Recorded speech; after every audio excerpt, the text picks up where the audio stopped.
Without a doubt, one of the most popular things I talk about in these conspiracy debunking videos is the moon landings. And with around 5% of Americans fully believing that the moon landings were faked by NASA, then you can see why. That's 16 million people. And one of those 16 million people is the subject of today's video.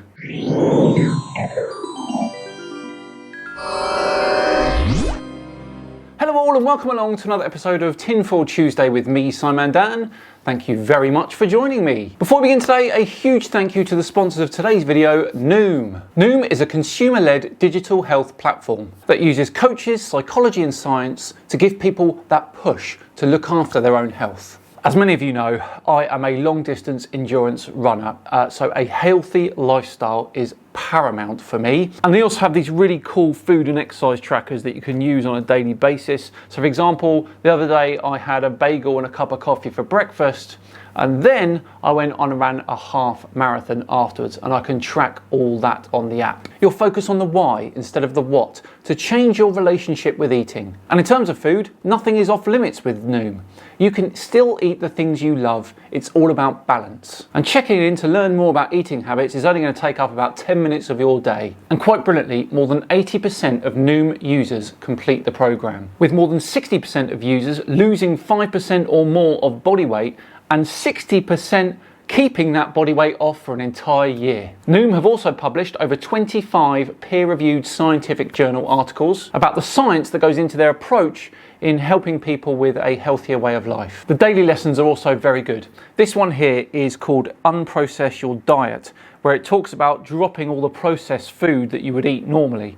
It's particularly enlightening. Click the link in the description or go to noom.com/simondan to get started on your free evaluation. It's quick and easy and will help you come up with a custom plan. Thanks again to Noom for sponsoring today's video. Right, back to today's video, where a man called Conspiracy Todd wants us to change his mind regarding the Apollo moon landings. Let's give it our best shot.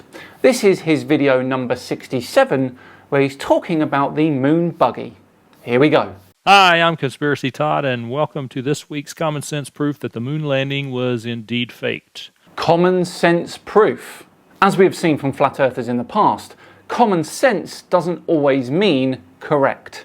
Okay, and this week we're going to look at this Apollo 16 Lunar Rover Grand Prix footage. It's been stabilized so it's not jerking all over the place. And I want to point out a few things. Let's make it full screen here, and here we go. Notice, I want you to notice this guy never moves, except right here at the beginning. He moves, but watch this. He's not moving, he's not moving. And then they skip a frame and he's in his new position. But he's still not moving. He will never move. He jostles around from hitting all these bumps, but he doesn't move. So an astronaut in a massive spacesuit sitting on a moon buggy not moving proves what exactly? And I'm going to fast forward it here, because you can't see anything out there. Here he comes. He's getting closer. Watch his left arm. His left arm is he's just holding his left arm still. He's very stiff-armed. Okay, I don't understand why that's an issue. Also, watch this. He's going to make a left turn, but mysteriously the tape has been damaged. And then it comes back on and the wheels are turned all the way to the left. Isn't that weird? Okay, now he's going to have to use his right hand to straighten out the wheels again, but mysteriously the tape has been damaged again. And we get back and the wheels are straightened. Okay, again, so what? What about this piece of footage here, where you can clearly see the buggy's wheels turning? I think they were having trouble with and I think this was a remote-controlled rover, and this was like a doll. Hang on. So they faked the moon landings, yet used a remote control buggy driven by a dummy to make you believe it. Gotcha. Because he never moves. This left arm never moves. And he's held in place by a Velcro seatbelt, and his feet are down here, and that's all that's holding him in place. And his right hand is on this T handle, which controls everything on this thing. Okay, the T handle controls everything on the rover. You push it forward, it goes faster, and you push it, you tilt it to the left and the right, and it's supposed to turn the wheels left and right. Well, if you're only holding on to this T handle and you're seat belted with one lap belt, and you get jostled around, you're going to be like steering left and right when you're jostled around. You got to hold on with your left hand. So why would his left arm move then if he was doing all the controlling with his right? And you have to remember, they are on the moon, a place with about 1/6 of the Earth's gravity. It would be like driving an inflatable dinghy on top of a sea of blankets. And then another thing, notice where are his fingers? I thought these gloves were pressurized and it was hard for them to close your hand. It looks like he's got his hand in a fist, or else they didn't put fingers on this little doll. I think this is a doll. I think this is a radio controlled vehicle, and why would they do that? I would postulate that his fingers are not in a fist. I would postulate that they are like this and facing the camera like so. They wanted to fake it in a vacuum chamber, and they had this large vacuum chamber built. They could put all this sand in here. Do you have any idea how much energy it would take to pump all the air out of a vacuum that size? Not to mention how long it would take. And if you'll notice the background, there's like a little line right here. See a little line right through there? This is the background, the fake background, and then they had a little stage with sand in here. That's what I think happened. Let's fast forward some more. All right, and then watch him here. Watch his left arm. His left arm never moves. Apart from up and down. I mean, it goes up and down, but it looks like he's holding it real stiff. He doesn't move it. Apollo hoax deniers will say, "Oh, but the suit was so stiff they couldn't move their arms." Nope, not going to say that because they clearly could. Oh, really? Let's watch this little thing here. This is Apollo 16 also, same astronauts. Look at him bending his arm. He's not having any trouble bending his arm, straightening his arm, and then here we have Apollo 16 again. He's got his arm straight, and then he bends it 90 degrees and straightens it out again, bends it. He's not having any trouble bending his arms. All pointless because no one is going to argue that. So that's a bunch of hogwash. Anyway, guys, what do y'all think about that video of the lunar rover on the moon? I don't think it was on the moon. I think they staged it. It was a little radio-controlled vehicle with a doll in it. Well, that is a pretty claim. Of course, one in which you have no evidence for. Let's move on and take a look at Todd's video number 64. I wonder what he's got in store for us on this one. Hey guys, Conspiracy Todd here again, and in this week's video I'm going to show you about 4 fraudulent things in this short little video that I found here. 4 things? 4? Wow, that's some going, Todd. Alright, here's the video. Here's where you can find it. It's Apollo 16, and we're going to look at several segments in here. Okay, now at this point in the video I've got it played at 2 times normal speed, but I'm just showing you this so you can see that he can easily bend his knees at a 90-degree angle or even more. He's got his knees bent at over a 90-degree angle. Also, notice the flag has been standing here for several minutes. All the movement should be gone out of it. The other guy's going to come up here and he's going to jump.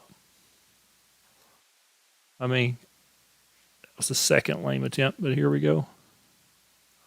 All right. Well, you'd think he jumped a little over a foot.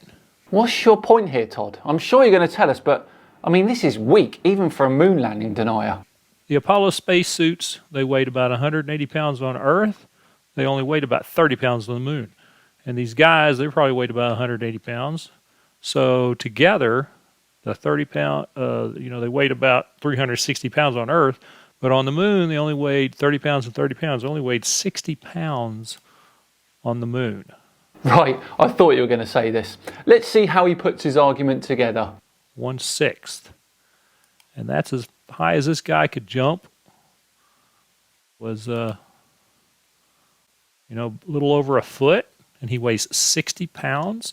Okay, a couple of things I want to say about this. Firstly, if that astronaut was stood on the Earth with all that gear on, I would be very surprised if he can get off the ground at all. So 1.5 feet is actually quite good. Secondly, due to the restrictive nature of the spacesuit, I very much doubt that he can jump with 100% efficiency like he could do here on Earth without anything holding him back. Usually you can bend your knees a lot more, use your arms when you jump, all that sort of thing, which you can't do in the spacesuit.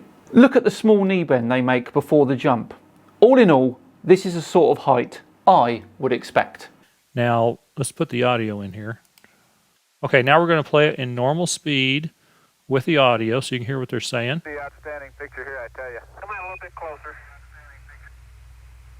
Okay, here we go, a big one. A big one.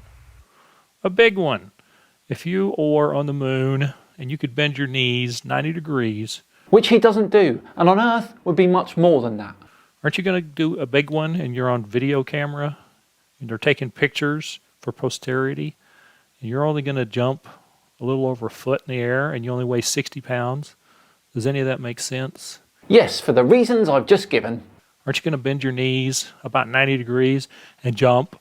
And probably if you're only weighing 60 pounds, you and the suit are only weighing 60 pounds, you're probably going to jump about 6 feet high. And I reckon if you were not in a restrictive suit and you were 60 pounds and you had a real go at it, then you probably would get close.